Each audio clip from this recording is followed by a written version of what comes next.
Olá, sejam bem-vindos ao nosso primeiro programa do Foco Jurídico e hoje nós temos a honra de receber aqui junto conosco uma grande amiga que é a Aline Rangel. Eu conheço a Aline Rangel como advogada em direito de família. Já trabalha nessa área com direito de família e sucessões também, né? Mas eu também já tive a oportunidade de conhecer outros trabalhos que ela fez uma vez. A gente já teve a oportunidade de desempenhar alguns projetos juntos. E eu lembro que ela era uma ótima conteudista e redatora jurídica também. Então, eu acho legal falar isso porque todo mundo sempre pergunta assim, você é do direito, você é advogado ou concurso? Fala, galera, tem um monte de outras coisas aí que é possível serem feitas na área de produção jurídica. E uma das coisas que eu lembro que é muito legal que você trabalhava com marketing de conteúdo, redação. Mas se você fosse se apresentar, Aline, acertei, você é mesmo advogada em direito de família, o que mais que você faz aí? É isso mesmo, Júlio. Eu sou advogada, atualmente trabalho muito com direito de família. Historicamente, venho do direito empresarial, né? Então, como todo bom advogado brasiliense, você tem que passar por um grande escritório de contencioso, né? Você passa por aquele sonho, você tem aquela ilusão, ou não ilusão para algumas pessoas, mas você tem aquela sensação de poder trabalhar com aquilo. E aí você acaba desmistificando algumas coisas, né? E aí o direito vai te apresentando outras propostas e a gente vai seguindo alguns caminhos. É interessante você falar sobre redação e produção de conteúdo, porque eu nunca imaginei que eu pudesse atrelar esse desejo, esse anseio de escrita com o direito. Você sabe que antes de eu escolher pela advocacia, eu desejei fazer o curso de letras. Legal. E aí aquela ideia, né? Você está em Brasília, você tem que fazer concurso público, você tem que fazer direito, né? E aí eu, felizmente, me encontrei no direito, não me arrependi de ter feito direito, mas sempre fiquei com aquela sensação de que poderia ter feito letras e sempre ansiei escrever. E mais tarde, depois trabalhando, inclusive, com você em alguns projetos, tive a oportunidade de poder desempenhar isso, de construir artigos jurídicos e de conhecer a parte do marketing e de trabalhar isso desenvolvendo conteúdo mesmo. Eu já fiz vestibular para letras, viu? Antes de fazer vestibular para direito. E passei, tá bom? Mas eu também tinha o mesmo sentimento que você, assim, meio que orientado pelo meu pai na época. Assim, meu pai falava assim, se você escrever bem e falar bem aí, meu filho, ninguém te segura. Você pode fazer qualquer curso. E, né, então... isso é bem verdade, né? Assim, eu acho que se perguntarem assim para mim hoje no direito, o que é importante você ler de doutrina, de livro, eu falo, nossa, se você se concentrasse em ler bons romances e aprender a escrever bem, ser criativo, ser persuasivo, te ajudava bem mais no direito do que muita doutrina que vai sendo produzida aí a toque de caixa, né? E por aí vai. Mas conta pra gente por que você escolheu o direito, então, depois desse sua namorada com um curso de letras? Na verdade, assim, nos primeiros anos, eu comecei ainda no curso de Direito, comecei a estagiar bastante cedo, assim, já no segundo semestre. Eu lembro que eu tinha uma amiga que, por sinal, hoje é juíza, e ela falava muito que, quando eu entrei no curso, ela falava, você tem que fazer estágio, faz muito estágio. E eu lembro que ela tinha feito pelo menos estágio em pelo menos 5 órgãos diferentes. Ela já tinha uma experiência bem legal. E ela falou assim, você tem que rodar em várias áreas para você descobrir o que você quer. Então, fiz um estágio voluntário, na verdade. Fui voluntária na Justiça Federal por um tempo, por alguns meses, e logo fui efetivada. Aí foi meu primeiro estágio. Aí, saindo de lá, passei por uma associação civil. Na verdade, era uma ONG, né? Movimento Nacional de Direitos Humanos. Foi uma experiência bem interessante, bastante diferente do que a gente vê institucionalmente em Brasília. Depois, deixa eu ver o que mais que eu fiz. Aí fui para escritório, passei por defensoria, e aí fui passeando por aí. Tive a experiência de poder estudar para concurso público, estudei por alguns anos, mas nunca deixei de advogar. Uhum. E com o tempo fui entendendo, porque assim, na caminhada a gente vai descobrindo algumas coisas sobre si mesmo, né? Não que isso aqui seja uma descoberta do interior para saber, né, sobre os anseios da sua alma. Mas claro que na sua jornada... Uma vida, as idiosincrasias... Não é isso. Mas na sua jornada, na sua caminhada, assim, você vai amadurecendo algumas ideias.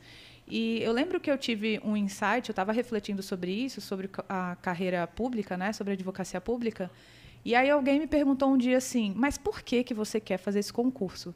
E eu confesso para vocês que eu não tinha me feito essa pergunta depois de 3 anos estudando, né? Então foi um choque assim para mim, porque eu não sabia responder. E uma das respostas que eu encontrei foi que eu realmente tinha uma necessidade de ter um reconhecimento e uma aprovação para o que eu já desempenhava. Então, assim, eu particularmente não venho de uma família renomada de juristas, né? Como vocês aqui que compõem a mesa.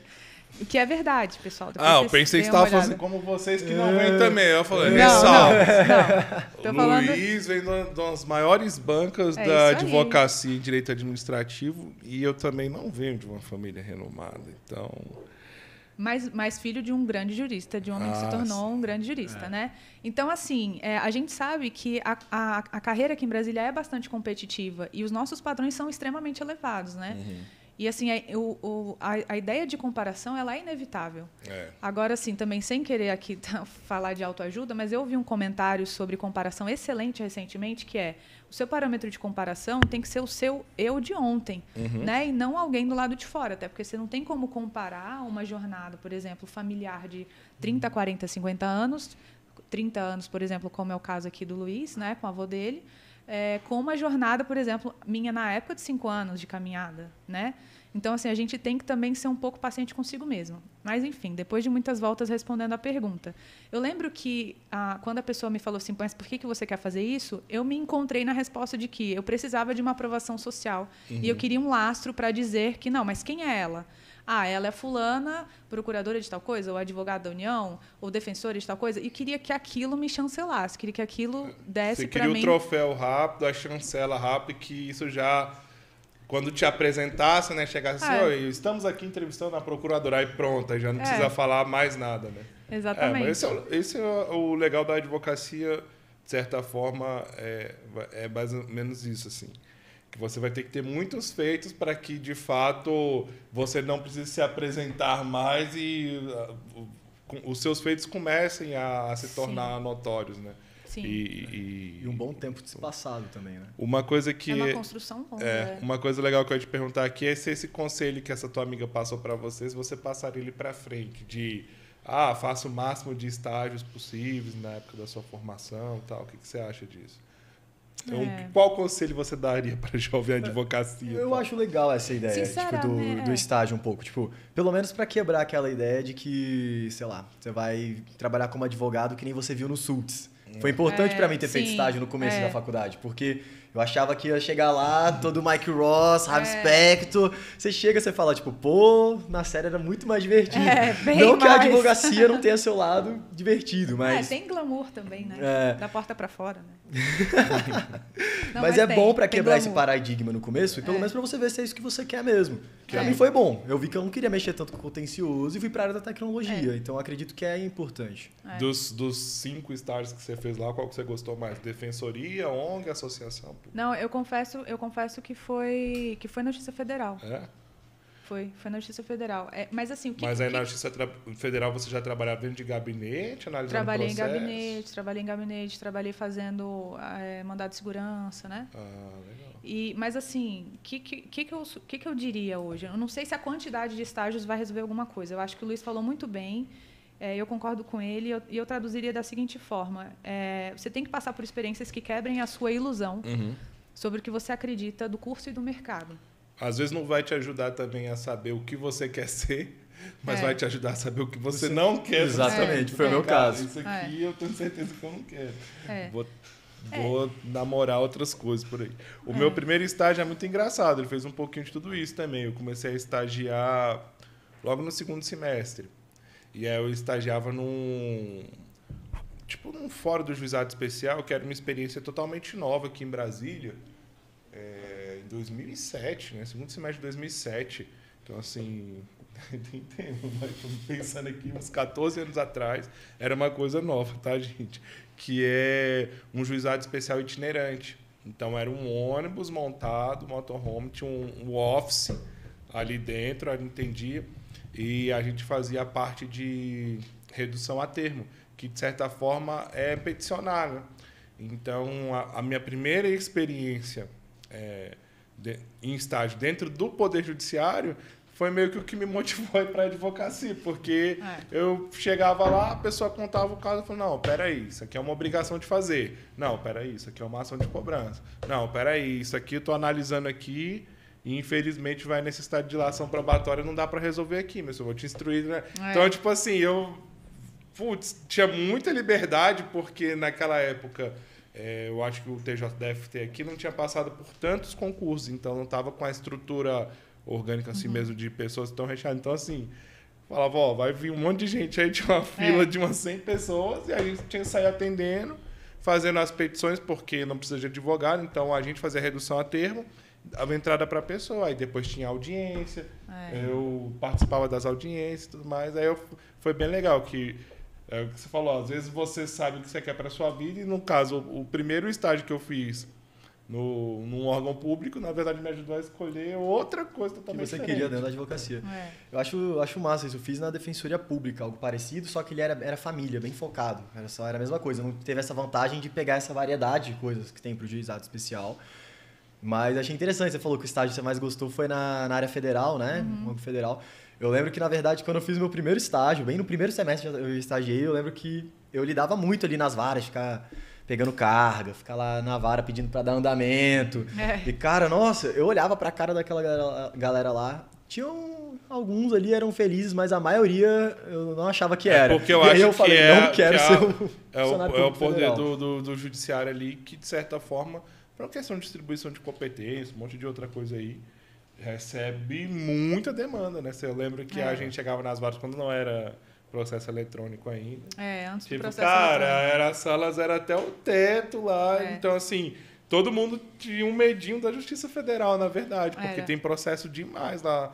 O TRF1 pega competência aí de vários estados, né? Tipo, Mato Grosso, Tocantins, tudo vem. Em contraponto, eu gostei muito da Defensoria, porque lá eu percebi também que a vibe da galera... Você trabalhou na Defensoria Pública aqui do DF? Isso, aqui.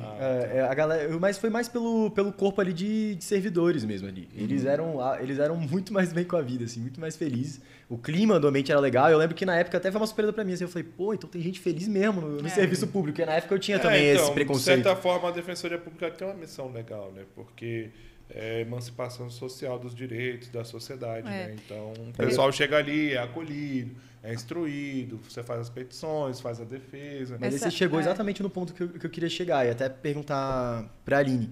Eu acredito que muito do porquê a galera ali na Defensoria era mais feliz, talvez é porque eles tinham uma noção do propósito mais claro de tudo que eles fazem. Querendo ou não, você está atendendo ali várias pessoas, você vê na prática a ajuda que aquele auxílio jurídico faz na vida daquelas pessoas. Então, até que ponto o propósito, de certa forma, na vida profissional faz total diferença na sua rotina de trabalho? E assim, realização. Para responder a sua pergunta, eu vou dar uma voltinha, porque eu até lembrei de uma experiência que eu tive lá na época da Defensoria Pública. Eu trabalhei no núcleo de iniciais, no núcleo civil, né? E eu trabalhei bastante com direito de família lá. Então, meu primeiro contato com o direito de família foi ali no núcleo de iniciais da Defensoria. E eu lembro que uma das coisas que mais me chamou a atenção foi que tinham algumas ações de retificação de registro civil, que vocês sabem que é alteração de nome. E tinham alguns casos de pessoas que ou tinham erros ortográficos no nome ou tinham nomes vexatórios. E eu lembro que uma servidora comentou assim comigo, quando você for chamar a pessoa, faz o seguinte... Não chama ela pelo nome de registro dela, chama ela pelo nome que ela quer alterar. Que ela quer alterar e ver como ela reage. Ver qual é o comportamento dela, qual é a expressão corporal dela em ouvir aquele nome. E era tão verdade aquela observação que ela fez, você vê uma experiência tão interessante, que para alguns pode parecer simples, mas na verdade é muito interessante, assim. Quando você chamava a pessoa pelo nome social dela, né, você via até uma sensação assim de gratidão mesmo da pessoa em relação àquilo. E aí, só me lembra o finalzinho da sua pergunta, por favor, Luiz. O quanto que ter essa noção de propósito faz diferença hoje para quem trabalha no direito, na vida profissional em geral, não só quem está no direito. Faz diferença a sua realização e como você lida com a vida profissional, tendo esse propósito claro. Porque o que eu acho em relação ao propósito? É difícil você ter um propósito muito claro, muito cedo. E, na verdade, o propósito, eu entendo que ele é algo que ele vai sendo desvendado ao longo do tempo. Né? É como uma jornada mesmo. Faz sentido você andar numa praia, olhar para trás e ver a caminhada que você fez. Olhando para frente, você não tem pegadas na areia. Entendeu? Então, assim, o que eu acho que a gente tem que tomar cuidado no direito é a gente não pode se desconectar da realidade. Eu lembro que teve um período em que eu falava assim, eu quero trabalhar com papel, mas não quero trabalhar com gente. E acabei caindo na área do direito que mais trata com pessoas e mais envolve, inclusive, questões afetivas e extremamente subjetivas. Né? Então, você lida com um perfil de cliente que eu posso falar, porque são profissionais que estão ouvindo. Então, você lida com um perfil de cliente super ansioso e com questões que envolvem as áreas da vida dele mais sensíveis. né? Então, você não tem horário para o seu telefone tocar. Claro que você vai impor certos limites, né? E você vai aprender a não fazer algumas coisas, como, por exemplo, não permitir que algumas interferências emocionais da vida do seu cliente te afetem, né? Por exemplo... Essa é uma coisa que eu já queria bem perguntar, aí você pode continuar por aí mesmo. Tipo assim, no direito de família, que a gente sabe que tem essa carga emocional um pouco mais pesada, o pessoal está triste, está todo mundo ansioso. Quais os limites que você, como profissional, impõe? Assim? Realmente você atende a todo momento, meio que igual, tipo estilo... advogado criminalista, né, que deixa o celular de plantão ali no final de semana, ou não, você deixa bem claro na hora da reunião de acolhimento, no seu contrato, conversa por WhatsApp, qualquer crise que dá, mesmo que não tenha andamento processual, você faz as reuniões, assim. Queria entender como que você administra isso no direito de família, porque eu, assim, confesso que essa é uma das partes mais desafiadoras do direito de família em si, né? Que é conseguir fazer essa gestão da carga e conseguir impor os limites. Assim, o cliente continuar gostando da sua atuação profissional, sim, mesmo que às vezes ele não goste tanto de você. É possível isso ou não? Obrigatoriamente ele tem que ter uma empatia por você. Eu acho que o principal limite que o advogado de família tem que conseguir delinear é consigo mesmo. Porque quando, assim, dos profissionais que eu conheço, e conheço profissionais excelentes nessa área aqui em Brasília, inclusive, eu observando, assim, até na turma de pós-graduação mesmo, e colegas, né, que frequentam, assim, os ambientes da advocacia de família, eu quero tentar falar isso sem ser pejorativa, mas assim, é muito comum, inclusive para mulheres advogadas, escolherem essa área por uma motivação emocional. E muitas vezes essa motivação emocional pela escolha da área, ela tem a ver com alguns problemas não resolvidos internamente e no histórico familiar dessa pessoa. Então, assim, a escolha que a pessoa faz não é uma escolha racional, né? E o direito de família, você, como qualquer outra área do direito, qualquer outro ramo, é uma área científica. Então, você não está entrando ali para resolver os seus problemas. Você está entrando ali para resolver problemas técnicos e jurídicos de alguém que tem demandas reais. Agora, uma coisa que você vai descobrir no direito de família é que as demandas que se apresentam, elas não são demandas jurídicas, são demandas emocionais. Sim, eu acho que a maior parte é emocional, e isso meio que é o que mais dificulta e dá trabalho para o advogado no curso do processo. Assim. O cliente chega lá e fala assim, estou divorciando, só dando um exemplo, por alto você já deve ter passado por isso. Você pode até contar algum caos aí, alguma história que você lembrar, sem citar nomes, claro. Mas tipo assim, essa mulher está divorciando de mim aqui e eu não quero dar nada para ela. Faz aí tudo que você puder. Aí você olha para ele e você não... Por mais que você esteja advogando para ele e queira ter um bom relacionamento com o seu cliente, né? Tem que falar para ele, então... É uma área técnica. Olha, isso tem que ser respeitado, isso. Não, mas dá um jeito aí, faz isso e aquilo outro. Eu tive já uma experiência que me marcou bastante com alienação parental. E foi quando eu identifiquei que a minha cliente estava começando a instalar um quadro de alienação parental que ia acabar resultando em algo que quem é da área vai conhecer, que se chama síndrome da alienação parental, que é quando a dinâmica, e aqui estou sendo repetitiva, quando a dinâmica de alienação se instala de forma crônica, ou seja, ambos os genitores e, às vezes, outros membros da família começam a conflitar entre si, promovendo a alienação, que, para quem não é da área de direito de família ou é novo no direito, o que é alienação? É, basicamente, a desqualificação de um dos genitores em relação ao outro. Né?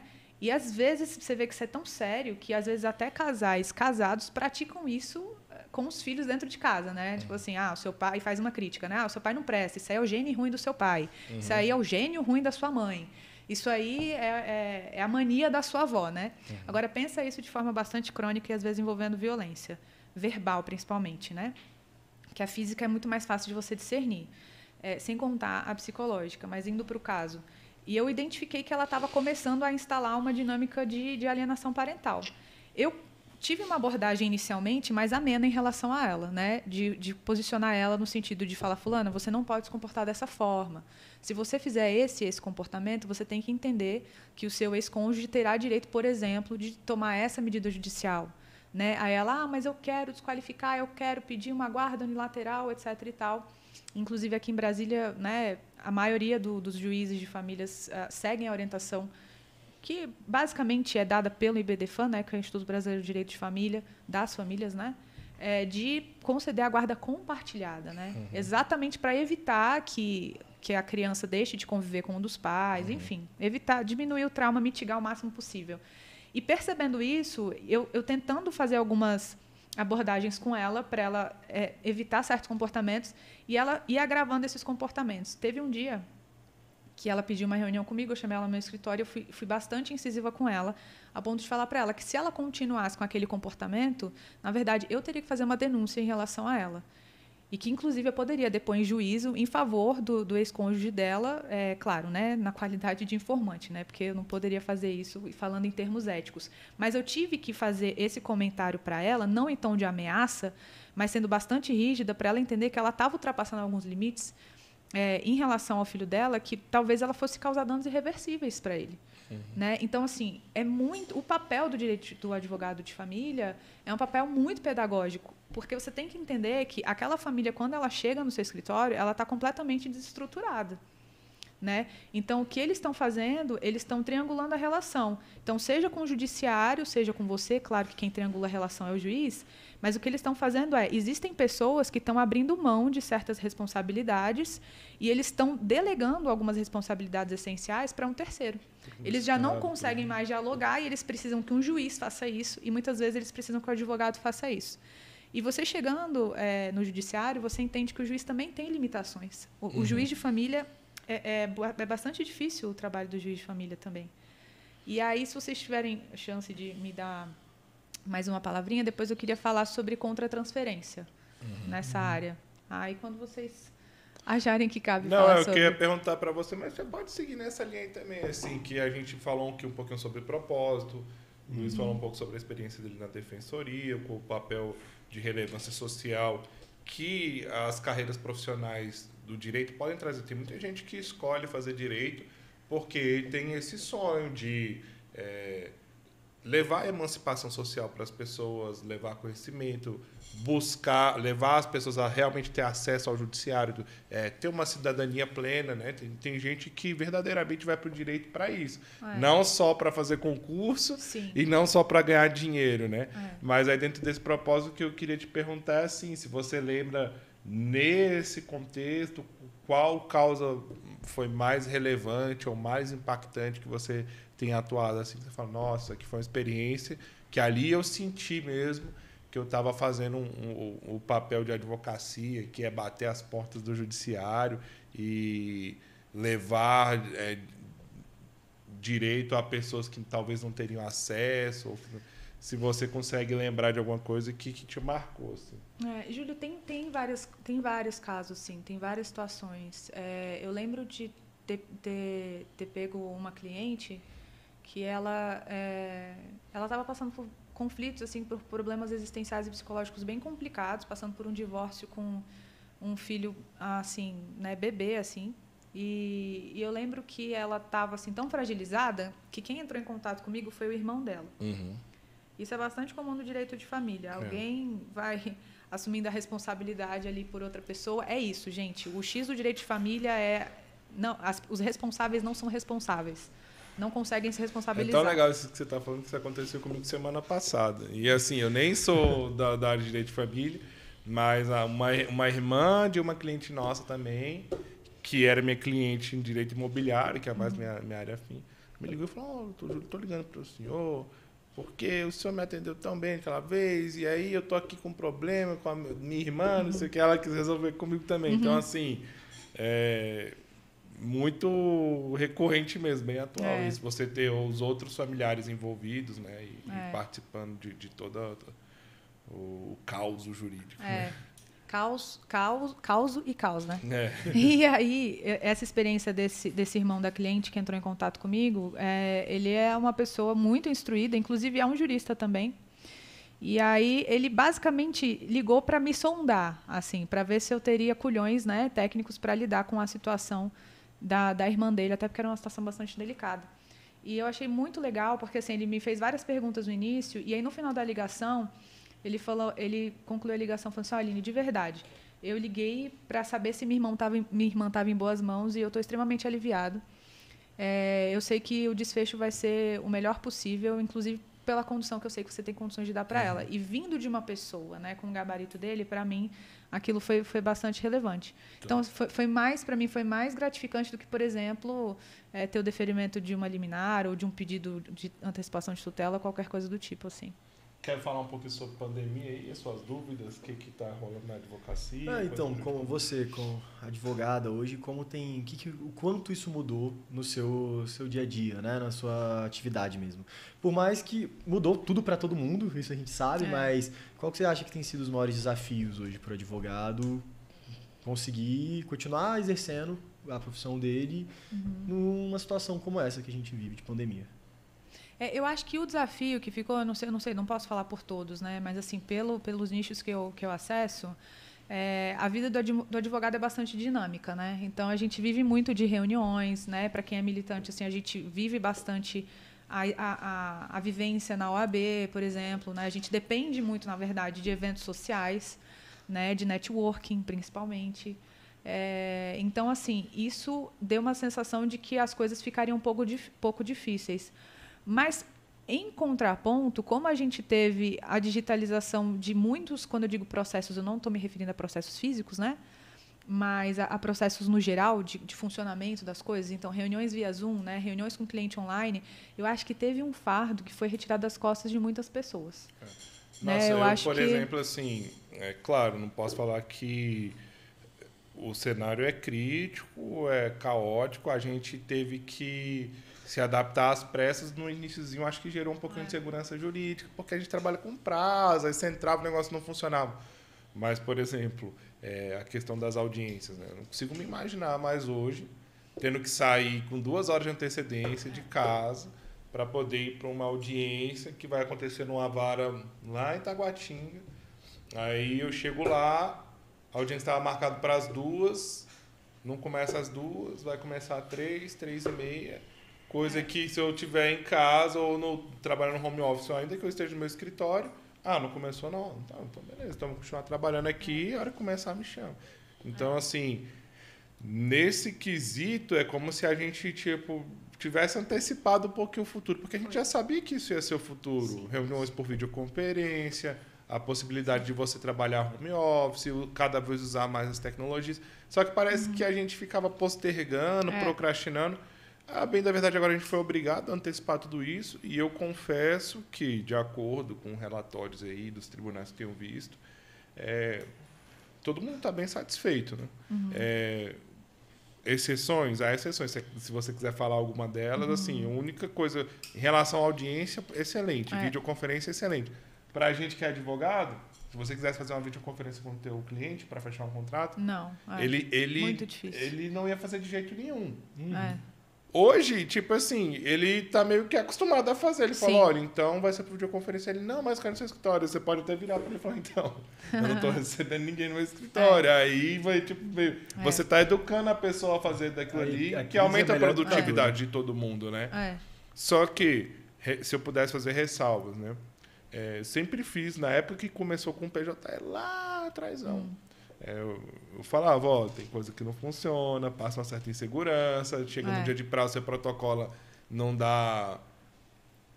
Eu lembro que era muito difícil instalar o certificado também, na verdade, até hoje dá um trabalho. Na verdade, a gente vive isso com EPROC ainda, né? Então assim, também não é só mil maravilhas. Uma coisa que eu sinto falta, duas coisas, na verdade. Eu vou falar uma frase que talvez seja como você, o advogado barriga de balcão ali, que tem que esquentar a barriguinha no balcão, porque a gente era acostumado a ficar fazendo diligência nas varas, né? Falou, oi, tudo bom? O diretor da vara está aí? Porque eu estou esperando na assinatura de um alvará. Aí o cara falou, pois não, senhora, sou advogado tal, do processo tal. Ele ia constar, realmente, vou passar para ele que ele ia, às vezes era rápido, assinava e a vida seguia, entendeu? E agora... com esse limbo digital, tá tudo na nuvem também, às vezes você tá precisando só do negocinho e aí você não tem esse canal tão simples, você não consegue falar na vara, eles estão lá com atendimento quase que automatizado no WhatsApp Business. É verdade. É difícil despachar liminar também, aí eu não sei, você lembra de mais alguma coisa, assim, que você fala, tem coisa que foi legal, tem coisa que tá meio... Muito estagiário perdeu o emprego, com certeza. Com certeza. Tinha muito estagiário que a única função dele era única e exclusivamente ficava fazendo isso. Consultar processo, do andamento, tirar processo de um lado para o outro, né? Assim, dos comentários que você fez, Júlio, eu acho assim, achei extremamente pertinente e tem duas observações assim que eu faço. Primeiro, em relação às audiências, né? E segundo, em relação à contratação e à condução do contrato com o cliente. Em relação às audiências, eu não sei qual foi a sua sensação, mas eu tive a sensação que horizontalizou a relação do juiz e do advogado, porque você sabe que, né, você é melhor do que eu para falar disso, vou até pedir para você falar que o advogado, ele deve, pelo menos, ser tratado com o mesmo respeito e reverência que o magistrado, né? E a gente sabe que, na prática, talvez até por uma cultura mesmo, a gente tem uma veneração pela figura, né, do jurisconsulto, assim, isso está presente na própria arquitetura e disposição geográfica no tribunal. Você chega lá, aí você tem o degrau para ascender à mesa do juiz, que vai dar a palavra final, ok?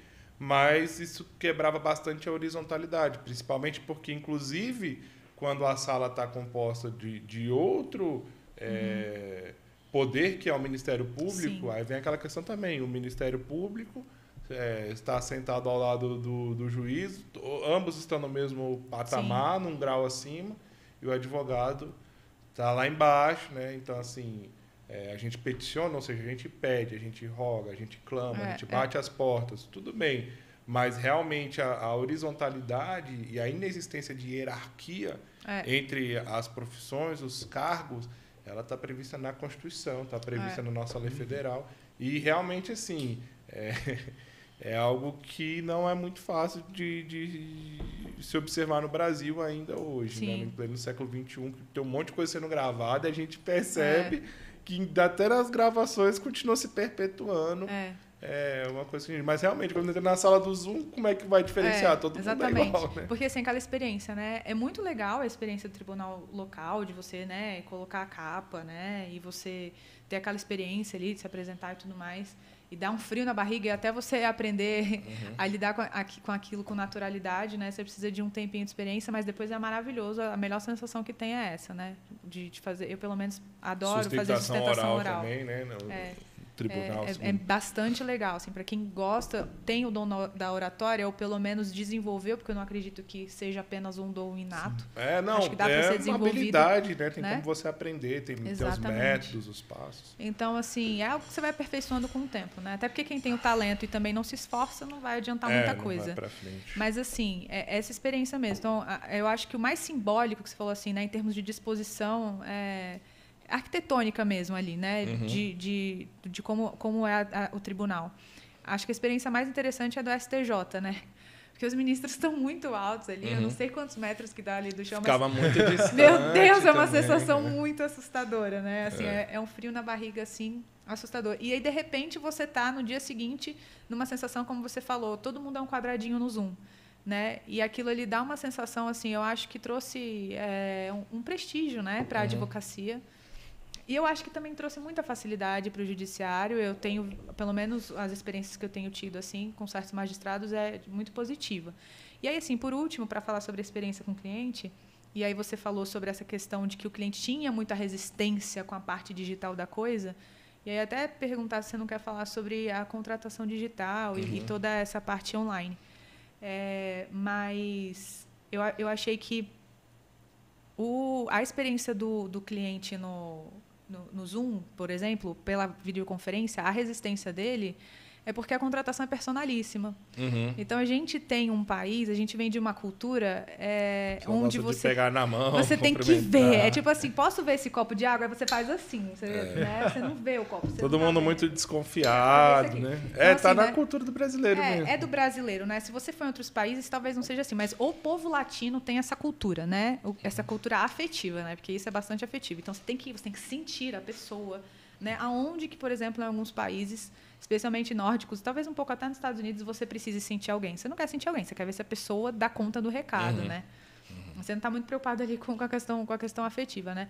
E aí eu acho que foi isso, desmistificou um pouco, acho que trouxe até talvez alguma maturidade mesmo, assim, para as contratações e acho que um descanso também. Para a advocacia foi bom, né? Porque o nosso contrato ele é personalíssimo, né? Você está sendo contratado por quem você é, né? Não porque você é um advogado, né? A pessoa escolheu a sua pessoa, né? O advogado ele vende a própria imagem o tempo todo, né? Sim. E o contrato do serviço jurídico ele é um contrato muito mais complexo do que um contrato tradicional de um produto ou serviço no mercado. Porque ele é um contrato, em regra não, sempre, né? Eu não gosto de falar a palavra sempre igual nunca diga nunca.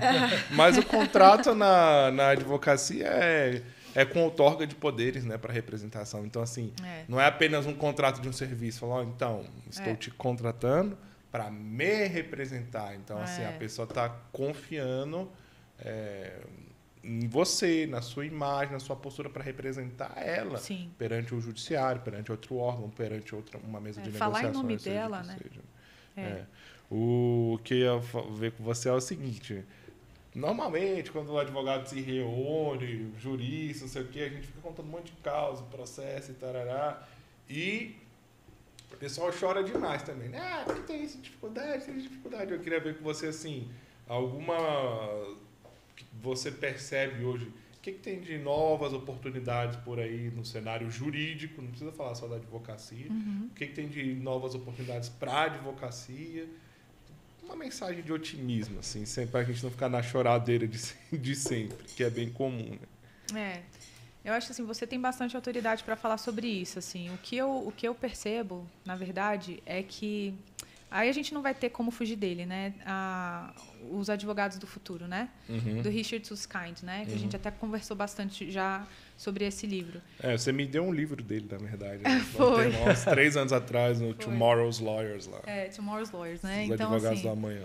E é bastante interessante esse livro, eu achei altamente recomendado. Então, se você tiver a oportunidade de ler esse livro, toda a literatura do Richard Susskind, né? Ele fala bastante sobre a advocacia do futuro, sobre as tecnologias, inclusive, que envolvem a advocacia. E antes de começar a falar sobre a advocacia propriamente dito, no início da década de 90, ele já escrevia sobre as profissões do futuro, o fim das profissões. Então, talvez tenha um pouquinho também com o impacto que o Poder Judiciário está percebendo agora, porque tinha lá uns 10 cargos, uns 10 estagiários que a função era movimentar processo físico de um lado para o outro, autuar, abrir capa, e agora? Tipo assim, o pessoal já vinha prevendo isso, né?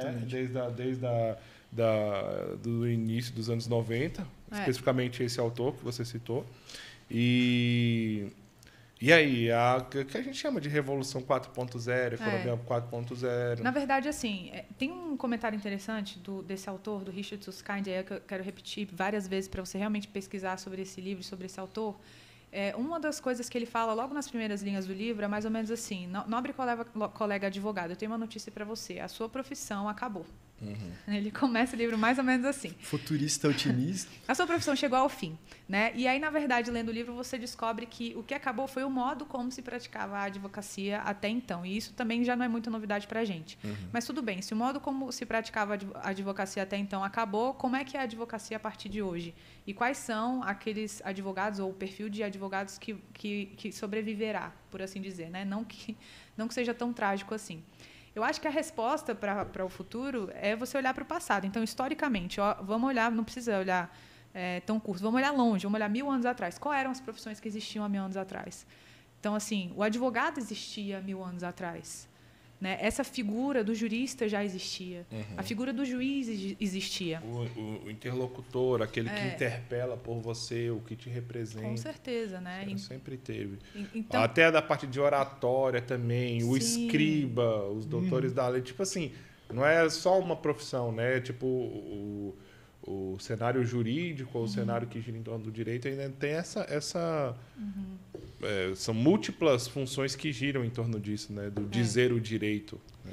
Então, assim, o que a gente tem que entender hoje, e qualquer pessoa com quem você converse que seja um pouco mais antenado com a realidade, por isso que eu estou batendo bastante nessa tecla desde lá de trás, a gente que é advogado assim, e operadores do direito, a gente tem que sair da bolha A gente tem que sair da bolha da simples advocacia e da operação do direito como se ela fosse simplesmente ou você ser servidor, ou você ser um servidor de carreira, ou você ser advogado. Então, assim, a gente tem que ter uma visão multidisciplinar. Além de multidisciplinar, interdisciplinar. E o engraçado, assim, eu também gosto de falar muito sobre isso, converso muito sobre isso, só que parece que a gente está falando uma coisa que não encaixa com a realidade. Falou assim, olha, a gente tem que ser multidisciplinar, o pessoal não consegue, mas como? E aí o que é legal no seu caso especificamente, é que a gente começou um pouquinho a conversa aqui com isso. Não, eu trabalhei como redatora jurídica, gostava de produzir artigos jurídicos para uma determinada finalidade.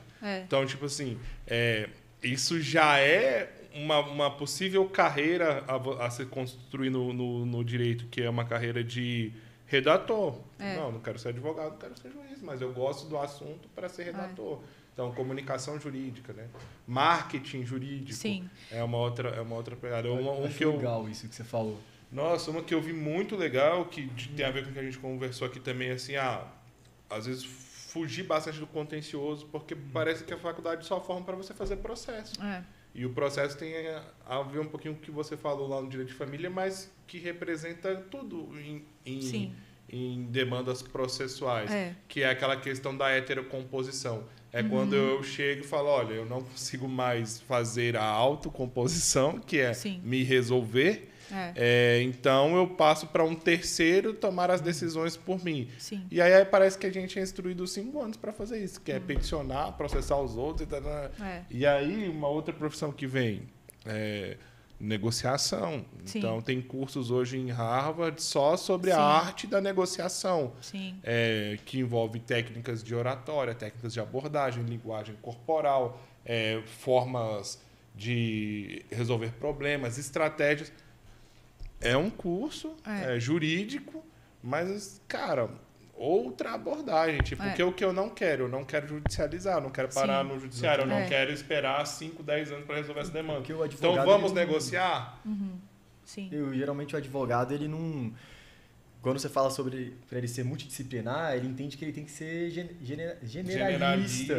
Então, geralmente... ele tem que começar a estudar filosofia. Não é isso. E são coisas totalmente diferentes. Não, a pessoa tem que ter a capacidade de agregar o conhecimento técnico que ela tem a respeito do direito com algo que já seja próprio da realidade dela. Então, por exemplo, vou dar um exemplo bastante prático, para não sair muito da realidade, talvez, da maioria das pessoas que esteja ouvindo. O próprio caso do direito de família. E aí eu quero fechar também falando sobre o que o Richard Susskind fala no livro. Uma das coisas que ele fala uma das coisas que vai sobreviver, o perfil do advogado que vai sobreviver é aquele que, além de ser bastante acessível, ele tem habilidades humanas extraordinárias. Porque se você for parar para pensar, a gente está indo por um caminho de automatização sem volta. Né? Então, assim, a gente já tem inteligência artificial e fala inteligência artificial parece algo super complexo e, na verdade, você baixa isso no Google, um software que constrói petições, né? E aí o Júlio pode falar muito bem sobre isso, em que você, na verdade, você dispensa a mão de obra humana. Então, o que um humano faz que a máquina não faz? A máquina não interpreta sentimentos, a máquina não interpreta expressões faciais, a máquina não interpreta sensações, não interpreta incômodos, não interpreta desconfortos, não tem a habilidade de apaziguar conflitos, né? Então, por exemplo, se você for para o direito de família e você for se especializar e você precisa fazer uma especialização técnica mesmo, uma pós-graduação ou um mestrado, não adianta você advogar com isso na prática e falar que você faz isso, que você é especialista, entendeu? Você tem que seguir uma carreira acadêmica, você tem que ser coerente também, né? Você tem que ver se você está prometendo, se você está vendendo o que você promete, né? Então, assim, você vai perceber que você vai estudar tudo menos direito. Você vai estudar comportamento humano, você vai estudar psicologia, você vai aprender a não fazer contra-transferência com seu cliente, você vai ver que é a área que você mais vai dispensar clientes, inclusive porque certas demandas vão confrontar com questões internas suas, emocionais, você vai ter que saber lidar com isso. É uma área onde você vai ter que estar disponível para conversar muito com o seu cliente, apesar de que você possa restringir horários, você tem direito e deve fazer isso. Então, como é que é essa multidisciplinariedade, essa interdisciplinaridade? É isso. Você vai agregar filosofia, psicologia, comportamento humano para lidar com uma pessoa que está te pagando, não sei, 7 mil, né? Não lembro quanto que está de cabeça que é a tabela da ordem para fazer um divórcio, e você vai conduzir aquele processo ali, né? De 1 a 2 anos ali, em média, que a gente sabe. Muito legal, que é aí que está o genial, porque da mesma forma, parece contraditório, mas na verdade não é, ao mesmo tempo que você é extremamente específico, porque você está se especializando em um nicho específico, numa área específica, você também é extremamente multidisciplinar. E eu acho que muitas vezes o advogado ele não consegue entender como fazer isso, porque parece contraditório, mas não é. Na verdade, o pote de ouro está aí. É você conseguir ser muito bom no que você faz e conseguir pegar de todas as outras disciplinas, de todas as outras áreas de conhecimento, formas de agregar com o que você faz de forma extremamente específica. É o que vai te diferenciar da mão de obra natural da máquina. É justamente você conseguir ter esse lugar de criação mesmo e de conexão, que a máquina muitas vezes vai ser programada para fazer apenas aquilo que foi demandado a partir de parâmetros. Sim. Por aí mesmo. Eu sempre vi assim, o advogado especificamente. Eu sei que posso falar mais de advogado, porque tá no sangue, advocacia. Mas ele tem que ser extremamente multidisciplinar. Assim. Então, assim, você tem que ser especialista. Eu tenho que ser especialista numa área de conhecimento por questão de mercado. E realmente, uma coisa que é extremamente cansativa no direito, assim. Chega a demanda, aí você já não sabe exatamente o que tem que fazer. Então, você tem que parar, fazer aquela leitura de vários julgados, vários livros, pesquisar. Isso, no início, é legal, você faz outro, você resolve casos diferentes, né? Você faz um mandado de segurança, faz um habeas corpus, faz um processo disciplinar, faz um processo administrativo. Mas, uma hora você tem que focar mesmo, né? Só que, mesmo você sendo um especialista, um expert no nicho, no seu dia a dia você tem que saber fazer um gerenciamento de emoções, tem que fazer vendas, tem que gerir, tem que fechar contratos, tem que ser gestor, tem muita coisa mesmo. A advocacia exige isso. Né? E assim, Júlio, também para responder sua pergunta anterior, até para a gente conseguir entregar coisas práticas aqui para quem está ouvindo, você tinha me perguntado também sobre a produção de conteúdo jurídico para o marketing, né? Para o marketing da advocacia. E uma das coisas que eu observei, aí eu posso falar sobre esse assunto porque, né, já atuei nisso e você sabe, é que, por incrível que pareça, essa produção de conteúdo para a internet, claro, não é tão simples assim.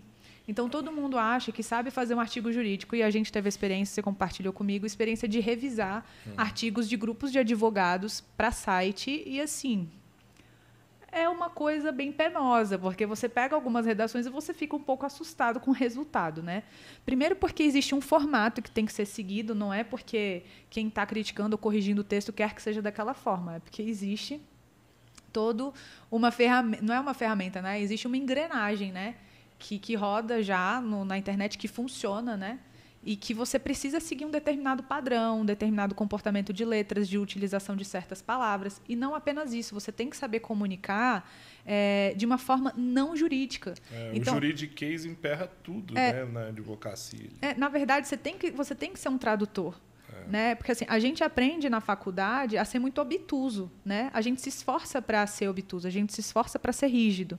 E aí, de repente, você se pega num lugar onde você fala uma língua que ninguém entende. E você também não consegue se fazer entender. Então, você tem que ter a habilidade de conseguir pegar coisas muito técnicas e transformar numa linguagem muito acessível, pedagógica e que não seja professoral. E esse é o papel do redator, e que, por sinal, é um produto bastante interessante, que o Júlio, inclusive, bate bastante nessa tecla, né? Você tem que ter um produto jurídico. E eu falo para vocês, tem carência no mercado para redatores jurídicos. Tem escritórios bons, relevantes, de pequeno, médio e grande porte, que precisam de advogados redatores para site e não tem.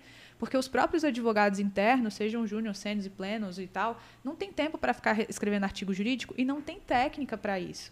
E a gente sabe que já tem alguns pequenos grupos, inclusive de advogados que criaram escritórios de marketing depois, para poder produzir esse conteúdo, porque tem demanda e não tem pessoas habilitadas para fazerem isso. Né? Você falando de como você tem que ser multidisciplinar, né? Aí totalmente você vai ser um redator jurídico, você já tem ali o know-how jurídico, mas se você conseguir ser multidisciplinar ao ponto de entender da parte de marketing, é mais específico, não sei quantas pessoas que vão ver isso aqui vai entender sobre isso, que é o CEO. Aí não é aquele CEO que a gente está acostumado de empresa, que é CEO, no caso é o SEO, sim. Que é toda uma ideia de ranqueamento de site. Então você tem que saber, que nem você falou, escolher as palavras certas, as palavras que são mais buscadas. Toda a quantidade de caracteres numa página faz diferença que você coloca. Você saber usar título, subtítulo, de uma forma que funciona para o algoritmo do Google. Aí você fala, por que eu, advogado, vou ter que saber isso? Como se fossem as novas profissões aí do futuro. É o que vai fazer as pessoas entrar no seu site e ler o seu conteúdo. Você pode ter a questão do redator jurídico, ou marketing jurídico, ou a agência jurídica pode ser encarado como uma das profissões do futuro aí, né? No meio jurídico. A gente estava falando aqui de um recadinho otimista, pessoal, novas oportunidades. Então, eu acho que se você não gosta de processo, se você não quer, tem dificuldade às vezes para ficar lidando com aquele gerenciamento de cliente, que é difícil. Sim. E aí você também não se vê num órgão público, você ainda tem muita coisa para fazer, né? Não, e fora a construção de softwares, né? Que daí parece uma coisa bastante distante, salvo para essa geração mais jovem agora de advogados que já é bastante familiarizada com a área de tecnologia da informação. Tem muitas áreas que precisam do conhecimento técnico de um advogado para poderem construir softwares jurídicos, né? Não softwares jurídicos, mas assim, softwares que demandem conhecimento jurídico para caberem nas suas respectivas áreas. E aqui o leque é infinito, né? Aí você vai para agro, você vai para produção, você vai para comercialização, e-commerce, enfim. Eu acho isso genial. Vai lá, eu acho isso genial, porque quando você fala de tecnologia com advogado, aí ele vai falar, legal, LGPD. E beleza, legal. Aí vai ter o advogado. Não, eu sou advogado da tecnologia. Todo mundo fala de LGPD comigo. Mano, eu não sei nada de LGPD. Aí o cara, tipo assim, ele manja muito daquele código sobre LGPD. Sobre aquele código ali pra internet. Isso vai ser advogado como ele seria em qualquer outra área, só que para a área de tecnologia. Já é um avanço, eu consegui puxar ele pelo menos para um nicho parecido à tecnologia. Mas, cara, é tão diverso o leque de possibilidades, que nem você falou, de dar uma consultoria para um desenvolvimento de um software mesmo. Sim. Você não precisa ser só o advogado que vai falar para ele qual que vai ser ali a sanção se ele fizer o aplicativo de uma forma errada. Ele pode realmente desenvolver sistemas nessa área, ele pode usar da tecnologia e sair além de só saber o que é LGPD, entendeu? Deixa eu dar uma resposta prática aqui para essa questão do software, né? Porque a gente vai falando de software, fica assim, software, né? O que é o software? Aí buga a mente, tipo, tela azul, tela azul, software, né? Não sei o que é o software. Deixa eu te dar um exemplo prático. Há algumas semanas atrás, eu estava numa associação de produtores que produzem com a tecnologia de irrigação. Uhum. E é bastante organizada a associação. E aí, conversando com a pessoa responsável pela associação, ela estava me mostrando como é que era o processo interno de trabalho dela. E aí eu fiquei observando que eles assessoram os produtores sobre quais as áreas você pode, por exemplo, implementar irrigação. Então, qual área pode ser irrigada, por exemplo? E aí tem todas as regras ambientais e locais geográficas e tudo mais que tem que ser observadas. Então, dentre as coisas que ela tem que fazer, ela tem que acompanhar, por exemplo, o diário oficial para saber se houveram, por exemplo, restrições ambientais em determinadas áreas. Gente, ela faz pesquisa manual do diário. Sendo que a gente sabe que hoje existem softwares jurídicos prontos que fazem pesquisa se você criar os parâmetros. Você está entendendo que isso podia ser solucionado? A gente já faz isso há uns 20 anos. Pois é. Você está entendendo que se determinada... Por exemplo, se você tiver a oportunidade, por exemplo, de... Aí é isso que eu estou falando. Tem que ser algo que esteja atrelado à sua realidade. Então, qual é a dificuldade que você está vendo com as pessoas que você convive? É uma falta de comunicação entre realidades que poderiam estar ambas se beneficiando em decorrência de sinergia. Exatamente. Então, acho que talvez uma sacada massa para o direito também, a gente ser mais otimista, vamos parar de processar os outros, parar de ficar brigando, vamos fugir do contencioso e vamos ajudar a construir soluções, principalmente se comunicando mais com outras áreas, se comunicando com o marketing, se comunicando com a área pedagógica, se comunicando com assistência social, psicologia. Eu acho que o direito ele sempre tem muito a agregar em diversas áreas de atuação da sociedade civil, ou áreas de produção mesmo. Vamos lá. Para a gente fechar aqui hoje, quero saber o seguinte.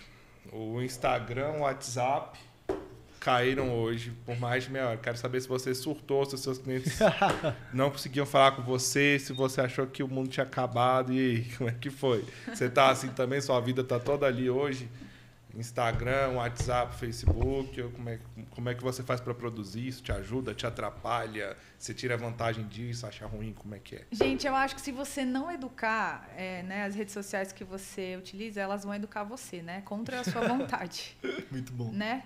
Então, assim, eu escutei de um amigo que, por sinal, é bem conhecido, não vou falar o nome dele, porque eu não sei se eu poderia falar, mas ele fez um comentário ótimo, uma pessoa enfim, até ganhou um Grammy Latino, verdade, o Luiz deve saber de quem eu estou falando. E ele falou algo, ele falou que interessante. Antes, assim, no início da internet, alguns anos atrás, quando eu digo no início da internet, da utilização massiva da internet, né? A gente fazia o quê? A gente levava a realidade para a tela. E hoje existe algo que a tela provoca você uma alteração da realidade, né? Então, você está rolando um feed de notícias e você quer reproduzir na sua realidade concreta uma coisa que você viu espelhada na sua tela do celular. Então, assim, essa é uma crítica que todo mundo faz, mas na prática a gente é altamente influenciado por isso. Eu acho que a partir do momento que você começa a ver qual é o seu tempo de utilização das redes, você vai ficar assustado, especialmente se você, como eu falei, não souber educá-las. Então, assim, se você usa as redes como uma ferramenta de trabalho e você faz isso de forma heavy, tipo, você é um heavy user profissionalmente falando, excelente. Agora, se você fica consumindo conteúdo inútil nas redes sociais, você está se boicotando, né?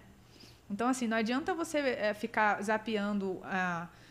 olha, entreguei minha idade. Não adianta você ficar zapeando o Instagram e postar dois storyzinhos mostrando que você está fazendo uma petição achando que você vai atrair clientes. Você não vai, né? Primeiro que você vai ter que ser consistente. Isso aí eu até não quero falar porque vai ser repetitivo, porque todo mundo fala isso, né? Todo mundo fala isso e ninguém está fazendo isso. Então, assim, você tem que ser consistente, você tem que ser coerente com o seu conteúdo, você tem que escrever e você tem que usar o Instagram, se você for usar o Instagram, para puxar o seu cliente ou para uma página, para um blog que seja, ou para um site mesmo que vai estar estruturado com artigos que sejam de interesse do seu cliente. Então, não adianta você ficar repostando, o CNJ falou tal coisa, o STJ disse não sei o quê, o informativo... Né, tudo bem, faça essa curadoria, é isso que eu quero falar para você. Você quer fazer esse tipo de publicação? Faz uma curadoria, então, de temas que são essencialmente atrelados com a sua atividade específica. E não, isso aqui é interessante, vou postar, né? Qual é o seu critério de seleção do que você está replicando? Né? Eu acho que isso tem que ser pensado. Eu, particularmente, não uso o Facebook há muito tempo. Estou lá porque... Se você estivesse usando o Facebook sem entregar a sua idade de novo. Eu só não tenho... Caramba, você vai ter uns 50 anos. O Orkut eu só não tenho porque o Zuckerberg derrubou, né? Inclusive, um dia desse eu estava querendo lá que eu estava querendo. Eu estava querendo pegar umas fotos minhas lá e não consegui também. Eu fiquei com medo hoje quando tudo caiu, porque eu falei, meu Deus, será que é o fim dos tempos? Todas as minhas fotos... Fica tranquilo, o Big Brother continuou o sinal tranquilo. Quando eu vi que o pay-per-view estava funcionando aí... Nem tudo estava perdido. Nem tudo estava perdido. Pô, mas então, o que mais que você quer perguntar para a doutora Aline? Não, foi ótimo. Teremos ainda vários encontros, com certeza. Você já está... Você veio nesse, mas já está convidada para o próximo. Obrigada, com certeza. Gente. E aí, antes, se você quiser não ficar sendo... ela não é pega de calças curtas, é de saia justa. Olha, é um programa inclusivo. E nós respeitamos os advogados, as advogadas, inclusão de gênero. Mas a gente pode até brifar um tema específico que seja do seu interesse aí. E o que eu acho legal assim, quando a gente conversa é fugir do juridiquês, mostrar que tem um monte de oportunidade legal, que tem pessoas fazendo coisas diferentes, né, na área jurídica. E produzindo conteúdo, continua estudando, continua animado com a profissão, com a carreira, com a área. E que nem tudo está perdido, né? Exatamente. Eu acho que um recado assim, otimista que eu daria é assim, não escolha a advocacia como uma carreira residual. Porque alguma coisa que você queria não deu certo, entendeu? Nossa, isso é uma coisa que eu acredito muito mesmo. Porque a advocacia não vai te respeitar, ela vai ser implacável com você. Não vai, né? Assim, você... E assim, a gente tem alguns amigos em comum, né, Júlio, que estão na advocacia há bastante tempo e acho que, não sei se você vai concordar comigo, quem começou mais cedo sucedeu bem mais cedo também. Né? Quem começa... E quem ficou fiel aos nichos que foram eleitos lá no início, né? Então, assim, e tem muita gente que fica ali na militância e fica se enganando e fugindo, né? E migrando. Vai mudando muito de área. Então, e acaba patinando, né? Construir alguma não coisa. monta o plano de negócio, não tem um propósito ali. E aí realmente fica ao acaso. Legal mesmo. Eu acho assim, para resumir a história, acho que a gente tem que fugir um pouco da vaidade. Claro que sim, a gente tem o dever de ter uma certa aparência, uma certa postura, a gente deve isso aos nossos clientes, aos ambientes que a gente frequenta, isso é essencial. Você deve isso a você mesmo, inclusive. Mas, sobretudo, a gente tem que ter, como eu falei, né, respeito por si próprio, tem que ter humildade e cumprir as demandas que estão diante de você, né? Sem subestimar, porque a gente fica ouvindo tanta coisa mirabolante na advocacia, aí você fala, caramba, eu estou fazendo uma causa aqui, causinha, pequenininha, e meu colega ali que estudou comigo está pegando uma causa milionária, né? Mas você não sabe se sua causa pequena, de repente, vai criar vazão e dali você vai puxar 100 clientes e a causa gigante do teu amigo vai criar maior prejuízo e um processo de responsabilidade para ele depois. Na fase de cumprimento de sentença. E aí você não sabe. Então, assim, seja paciente, assim, cumpra as demandas que estão diante de você, seja bastante consistente e não tenha medo, né? O mais legal é que todo mundo fica olhando para o meu papel aqui, fica parecendo que a gente está no programa Roda Viva e eu estou fazendo uma caricatura ou várias aí você pega, tipo, não dá para entender nada e nem eu mesmo entendo o que está aqui. Então, isso aqui não vai ser emoldurado depois do nosso programa. Obrigado, Aline, por ter vindo aqui participar desse primeiro encontro com a gente. Foi ótimo, e nós vamos divulgar bastante tudo que você compartilhou aqui, que tem muita coisa a ver com a história, né, do nosso programa aí também. Com certeza. E tenho certeza que muita gente vai estar falando sobre esses temas aí e vão te barulhar lá no seu Instagram, talvez, se não tiver. Então, beleza. Obrigada, Júlio. Obrigada, Luiz. Sucesso a vocês. Obrigada a todo mundo que está ouvindo. Fiquem acompanhando aqui o programa, vocês vão ganhar muito. Obrigada. Então é isso. Obrigado por quem acompanhou o programa até aí e espero vocês no próximo episódio.